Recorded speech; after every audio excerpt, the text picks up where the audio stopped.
Hey there, Alex here.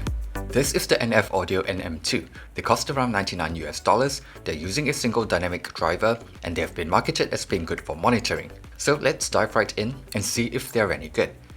Quickly going through the non-audio related stuff first, the NM2 comes in a premium looking packaging with a nice set of accessories in the box. The cable is pretty simple looking and maybe just a little wiggly, but it's pretty decent overall. The plastic shell is not the most premium or flashy looking, but they do look pretty decent. They're lightweight and fit my ears really well.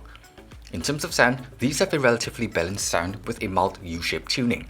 Sub-bass is decently extended, and it's relatively tight and well controlled with just enough mid-bass and a tinge of warmth so that male vocals don't sound too thin. Mids have a decent presence in the mix, and vocals in general have a forward and slightly airy presentation. There is enough gain in the 2.5 kHz region, followed by a bit more 4 kHz, which gives female vocals a bit more energy and brightness. It doesn't sound too shouty to me, but I think this tuning does make female vocals sound a little airier and slightly edgy, which could be either a good or bad thing depending on your preference. It dips a bit afterwards around the 5 to 7 kHz region, which I'm guessing is what gives it a slightly smoother treble, even though it is at the expense of a bit of definition. So for example, the initial attack of cymbal strikes or the strumming of an electric guitar sounds a little less defined. It's actually not that bad, but I'm just nitpicking a little because these are not exactly cheap. Moving on, there is a peak at around 8 kHz, but I find that using the white ear tips helps to tame that region a bit and makes it less fatiguing. I think these have decent treble extension, but they're more on the polite side of things. Technicalities like detail retrieval, separation, imaging, soundstage, and timbre are pretty good as well. It's still not as resolving as something like the ER4XR, but they are still pretty good for the price.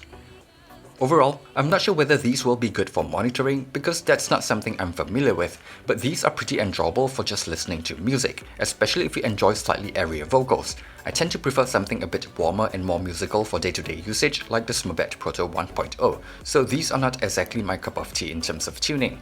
And I do have some nitpicks because, like I mentioned, these are not exactly that cheap, but I do think that technical performance is at least good enough for its price point.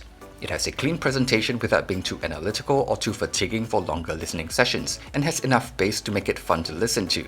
The tuning actually reminds me of the Nice Hack DB1, just with more bass, a bit less bright sounding, and better technical performance. So if you like the DB1, you might like these as well. Just that you have to spend a lot more money for those improvements. And of course, if you don't like the DB1, you probably won't like these as well.